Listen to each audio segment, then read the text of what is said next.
Maybe somebody was trying to unmute me, or maybe the universe was like, nah, girl, you're done. Okay, take three. Hello, everybody. I'm Angela Gunder. I'm the VP of Learning at the OLC. I am also the road dog of Just Not, frequent collaborator, and dear, dear friend. And we're talking about a topic today that we are absolutely in love with.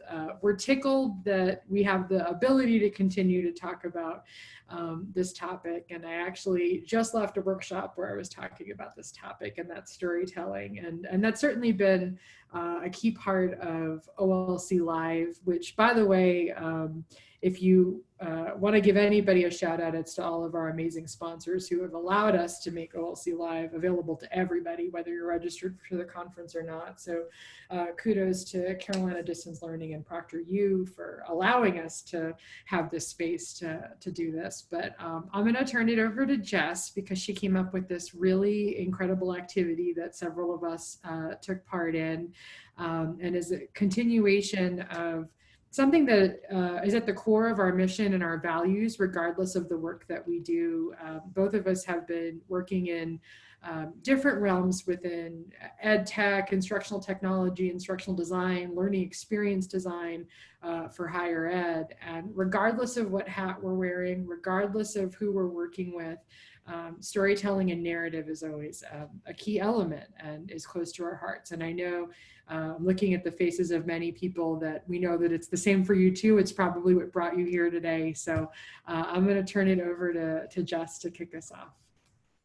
Kick. I mean, I would get up and kick, but I'm not going to because I don't know about you guys, but you know that line from Mean Girls about Regina George, is but raise your hand if 2020 has just kicked you right in the booty. I'm telling you, global pandemic, murder hornets, fires, job changes, all of that. But so as Angela and I were like, what are we going to spend this 30 minutes on? Like, what kind of stories can we possibly tell? It's like everything is fake. Time is fake. What can we do?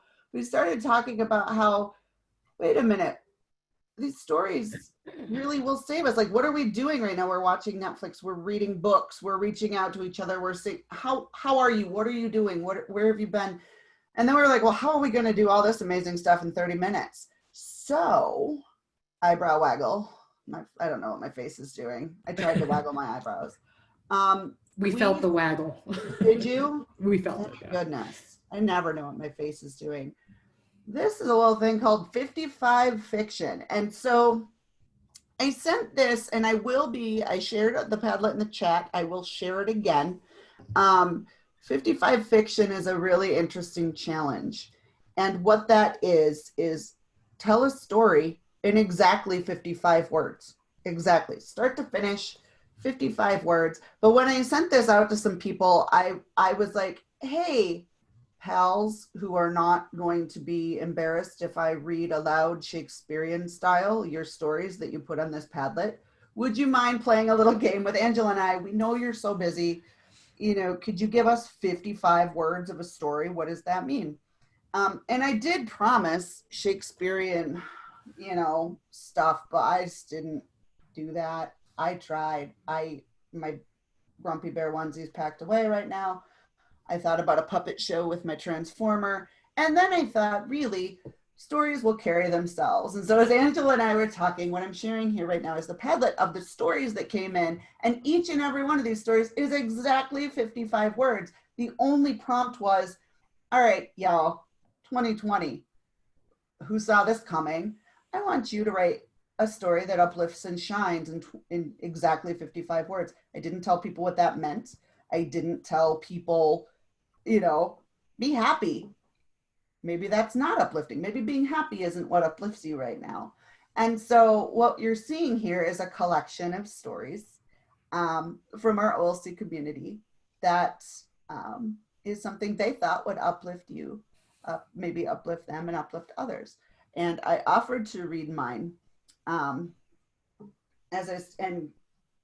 just so you can see, this is cool, this is fun, this is bravery. I started to think, what is uplifting to me?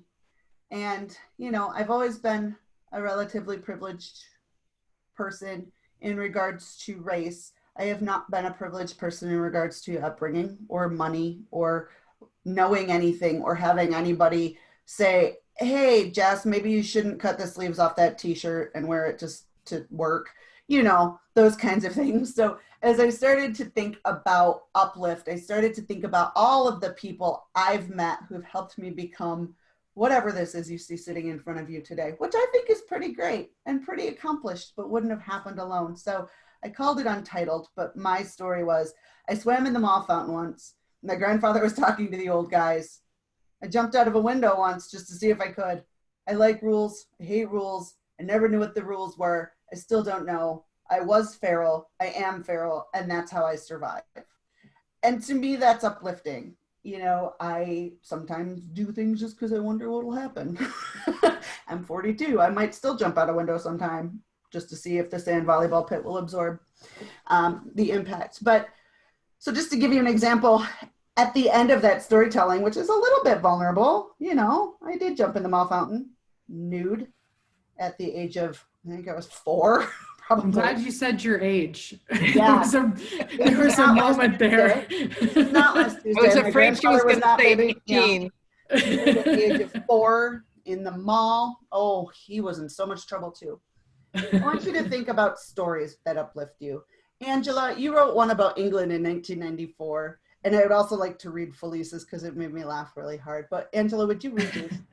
Felice's is my favorite, actually. So I didn't time it such, but the presentation that I just did with Adam Crew was on this particular topic. So if you want the lengthened version of the story, go back and watch the recording of the workshop that we did. But car broke down en route to Stonehenge, used the spire of the Salisbury Cathedral as my compass, traversing the footpaths to make it home. Decades later, learned these paths are called desire lines, made over time by the wishes and feet of walkers, especially those running contrary to design. We make the path by walking. Isn't that pretty? Like I feel that little feeling in the back of my throat again. But when, you know, we make the path by walking, and when I read that, I was like, oh my gosh, why is hers so similar? Like we're so different, we're so similar. Angela has taught me the cooking storytelling. Cooking is love. Cooking, I went from, oh, I hate these blogs. Why? To seeing where cooking can be such a rich experience to share with other people, even if you're terrible at it. It's an experience that you have together. It's something that brings you together, which brings me to Felice Banner, who some of you may know. She was one of the first ones to jump in and say, yes, I will do that. And cooking is kind of another theme. But do you have a pressure cooker? She asked me. Or did she ask, don't you have a pressure cooker? Implying that I should have one. No, I answer, well, in fact, I do. Margie's old heavy duty one that exploded in the kitchen one day. Bam! Margie loved that pressure cooker. I have her thighs. The last line of that story, when I read it, it was so out of the blue, and it got me thinking, what does it mean? I have her like her actual thighs. Is Margie her mother? Are they related, or do they mean chicken thighs? Right? Like, so as you read through these stories, you get to know people a little differently. I did leave the option open to be anonymous. You can submit this Padlet anonymously if you want to. So as you start to think of what is the story, Betty Jo Boucher, there once was a girl from Nantucket. Oops, wrong Padlet. This is a true story. I read Hillbilly Elegy and wondered if he was me. It is easy for me to feel like I don't fit in. I don't generally, but OLC, that place showed me my way and I am found. Rit stop. That's not fiction. It doesn't have to be. It's still uplifting. She is talking about this place that she found. And so by issuing kind of loose instructions to a set of really game people who are just kind of up for anything, we're able to create this really kind of rich experience. And I'm seeing others pop up now. Angela, why don't you share a little bit about kind of how you taught me about cooking and the stories behind it, because we used to get a little heated about it. I'd be like, I hate blogs. You're like, you cannot say that to me. This is why it's important. And then you started to teach me to cook, and you started to share those experiences with me in different ways. And that's kind of what we're trying to do with this Padlet here. I just want that perspective to come out, because it was not beautiful at first. And I think we should probably have Maddie read hers afterwards, because I think it's a good segue between food and storytelling. Yeah, I'm pretty sure. Wonderful. So we have to go back to 2008 actually to tell this story accurately. I was living in New York City and was sort of a self-proclaimed hater of blogs. I thought that blogging was incredibly narcissistic and selfish, and like, who would want to really read anybody else's, you know, stories about what they ate for breakfast and what their cat was doing. And I was working as the webmaster for the City College of New York, and I had long hours, and watching the server, like, as it would go down and crash, and I would have to restart it at all hours of the day and night. And I decided to use all of my free time in my apartment to revisit the recipes that I'd grown up with, that both my maternal and paternal grandmothers, who are both still alive, by the way, had taught me over the years. So I started, and I had always done photography. I actually studied photography in school. So I was writing out recipes, but then I was writing memories of the recipes and the things that couldn't be captured in a list of ingredients. But also even the narrative of the recipe itself, writing it for people that I loved, you know, saying like, oh, I know you cook this way. So I would write it in these individual ways. And it became an incredibly impactful thing for me. I had a semi-lucrative side career writing recipes for contests and doing all sorts of things. And by the time I met Jess, I had had a lot of that under my belt. And my food blog had won a bunch of awards and all sorts of things. So we had it out one day where she was like, I hate it when I go to a website and I have to scroll through all of this story and stuff that people have here, and I just can't get to the recipe. And I'm like, you know, from the web designer standpoint, I'm like, yeah, the design of it is not structured in a way that is made for you to get to the recipe, but just know that there are people out there, people like me, that are writing these things to you as sort of love notes, as sort of, you know, wanting to be that sort of ghost behind you in the kitchen, saying, hey, this is how you work through it. The last thing I'll say, so that story that Felice Banner, that she submitted, is a conversation that we had. Margie is her mother, you got that right. But we had a bond over the pressure cooker, because I didn't learn how to pressure cook until I was much, much older, because my parents had one that had exploded, and it was sort of infamous in the house. But it is, when they pass away, I don't want anything that they have except for that exploded rice cooker or pressure cooker, because it makes the perfect pot of rice every single time. So I highly encourage you. It may not be food for you, but whatever those stories are, you know, put them out in the world. It you know, creates bonds. I mean, I've known Tanya Justin for how long? She didn't know anything about me cooking, or that was a thing that I did, or that I loved. But be generous with those stories, because particularly times like now, when we're having to socially distance, when we're having to sort of be alone and be isolated, they're what'll bring us together and save us. So Maddie, do you want to read your story? Hey. Yes, you do. The answer is yes. Yes, I would love to. Yes. All right. So it's titled Savor It. And I should say, fun fact, I actually have two in here because I was anonymous and didn't realize I wasn't logged in. So there we go. But yes, savor the flavor. This is a true story. Once there was a delicious looking and smelling cheeseburger. As I slowly raised it to my mouth and closed my eyes, I anticipated the flavorful wonder about to meet my taste buds. I chewed slowly and intentionally. I didn't realize someone was watching me in awe, capturing with their glance this intimate moment between woman and burger. And that is a very real thing. Let's just, go ahead and use your reactions. Thumbs up if you've ever had that reaction to a burger. And if you don't thumbs up, I will know you're lying. really did. I really did though. Maybe And I they're was, vegetarians, maybe they're, I am kidding, but like food and, if you've ever been to a restaurant with Kate or Angela or I or Maddie, Kate Sonka, it gets sometimes competitive. It gets sometimes a little bit scary. Sometimes things happen. Like we'll just order this side of the menu and maybe we'll have leftovers and then they don't happen. I just want to applaud all of the people that are writing stories and are being open with very little provocations. Any of the folks that have just posted stories that would like to read theirs or share those, we'd love to hear your voice. I am sharing again. I'm sharing my screen again. I had removed the sharing to give you all a little bit of privacy to think without having to watch your story merge on the screen. But the point was to open this up so you would be able to read and share. Anyone? Sherry, can I call on you? Or Sherry or Cheryl? I'm here. Mine's Yeah, not go 55. ahead. Mine's not 55 words yet, but you're welcome to. Only Jess will hit you with a ruler for that. It's I'll at. It's come back at. later. It's fine. For now, No, you're I think it's at 41 words, so we're close. Do you want me to read it? Yeah, go ahead.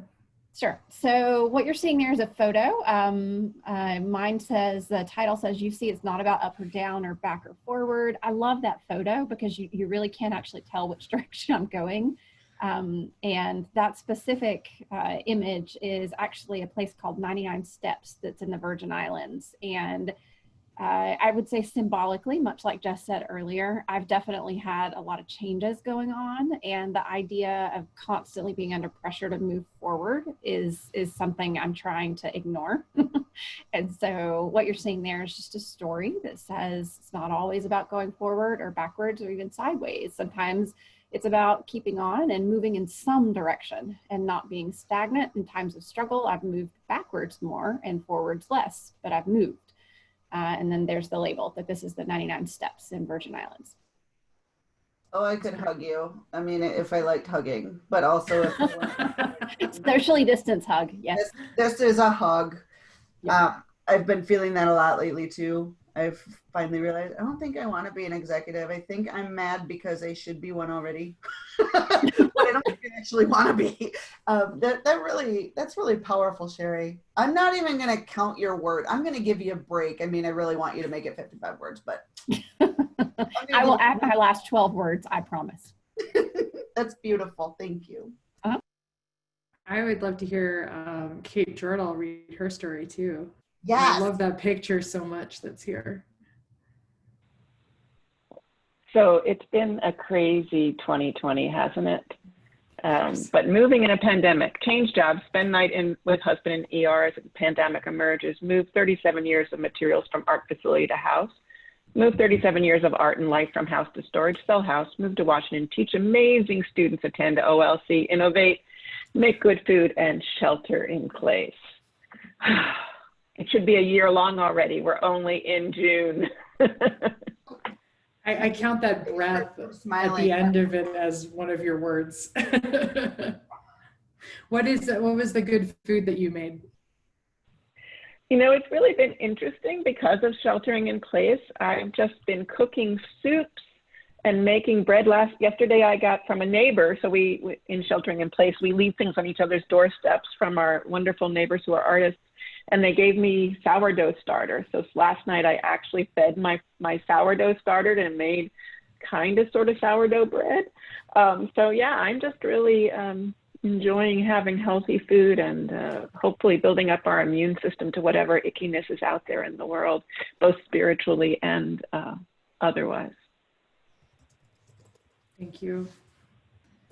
I was noticing in the chat, Tanya had written about this as a tool for assessment to build digital literacies. I always say the plural, and get students to write concisely and creatively. And I was thinking about EDUCAUSE, I think it was maybe 2 years ago, perhaps, where Michelle Noren was talking about her project, the Race Project, and she used the structure that Ernest Hemingway is famous for, of the 6-word story, where somebody challenged him to write a 6-word story, and he won. It was actually a competition, but I'll post some links in the chat about that. And thinking about the context within which you can invite people in to tell stories. It's not always a long epic, and sometimes that can be really daunting for folks that may not feel comfortable telling stories within that length. They, even language barriers don't allow them to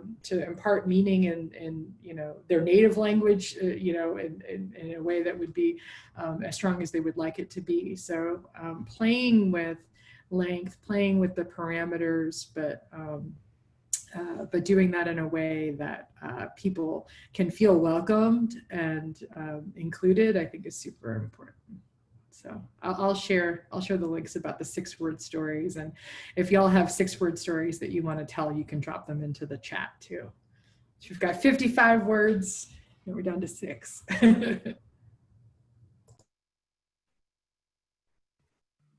Is Cheryl here? Cheryl Fulham? There's Cheryl. Hey, girl. Hey, Cheryl. Hey. I'm not trying to call you out, but I just read your story, and with the imagery, it's gorgeous. If you're interested in reading it, or if you just want me to tell people to go read it themselves, it is beautiful. I'll be glad to read it. So I cheated a little bit because the first sentence was already written. Kind of something that I'd been had written at another time, and I wondered how many words it was. When you said 55 words, I'm like, I wonder how many words that is, and if I could finish it real quick. So mine is 57 words. But I live in the mountains of North Carolina, and one of my favorite things is to sit out on my covered porch and watch as it rains, because it's a metal roof. And so I love it. It's kind of when it starts to rain, I go to sit outside just so I can hear it. So my work phone is ringing. I don't want to answer that. So yes, I will read it. Let me go to where I can see it. Droplets of water cling to the green of new growth. No, it went away. There it is. Illuminated by faint beams of light pushing out the darkness. Nature speaks with distinct sounds, forming a cadence of assurance that the violence from above has passed. The passing of a storm stirs gratitude for what follows. Quiet, peace, beauty, waiting for this to pass. So I feel like we are in a storm. We're in many storms right now. So I'm waiting for the quiet and the peace and the beauty. There's a lot of opportunity in storms too. And I think we're all in one. We don't know what our falls look like. We don't know how we're going to do it. But just looking around this room, Maha gave us a heck of a keynote. We've got our OLC pals here who are giving us so many resources that we can draw from. Together, I've been basically session chair all day today, all day yesterday, and between the research summit and today, just how many brains are in this room and just willing to share. People who are like, hey, we made this thing, please take it, please use it. It is stormy, but I think you don't have to take 2 words out, because if you make me cry, I'm gonna give you a bonus 2 words, because that really is everything that I'm kind of feeling this week, like exhausted, and how do I build this team, but how do I make this time for OLC? How am I going to do this? And now I'm here, and here are the people, and all of you are why we know we can do this. And with that, I am going to go session chair again and leave Angela to close us out, but the Padlet will remain open, and this will go to OLC. We will share this with everyone. this has just been phenomenal. This is the highlight of my day. Your stories have saved me today because I was like, how am I going to get through this last session? So do me a favor and don't read what Liz just wrote because you'll be crying before you start your next session. I mean, I'm already doing it. Let's not go ahead and pretend that I'm any sort of put together right now. This community is so just fantastic. But thank you all for joining OLC Live today and for playing along with this game. We had no idea if anyone was going to play or if I was going to be pretending to be Sir Patrick Stewart and just reading things from the internet. That was our backup plan. Angela was like, good. I was like, as far as you know. There's still time. Yeah. KJ asked for one more. Yeah, we can do one more. If I'm late, that's fine. One more. Well, I got engaged this spring, and my love is a poet. You can see him at poetrypie.com. He's starting to write books, and this is from one of them. I just counted it, and I was surprised to find that it's very close to 55 words. We'll take it. It's called Devotion. The enmity of time will not my love erase, so long as words of mine commemorate your grace. The role art can impart through lines of poetry, only just a start to tell posterity how much my love for thee arises from your deeds, that all the world may see how well each one exceeds mere generosity, devotion given me.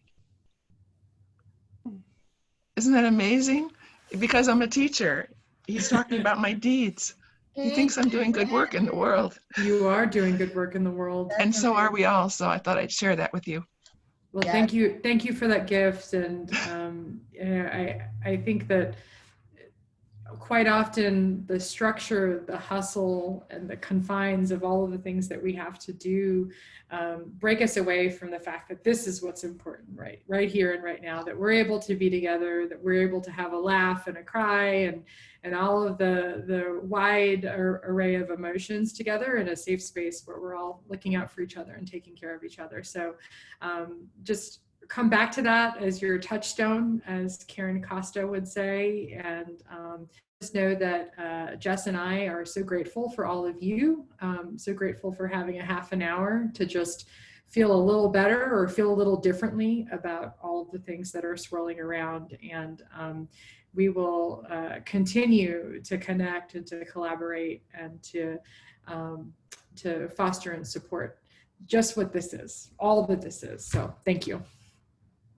Yep, hard hands.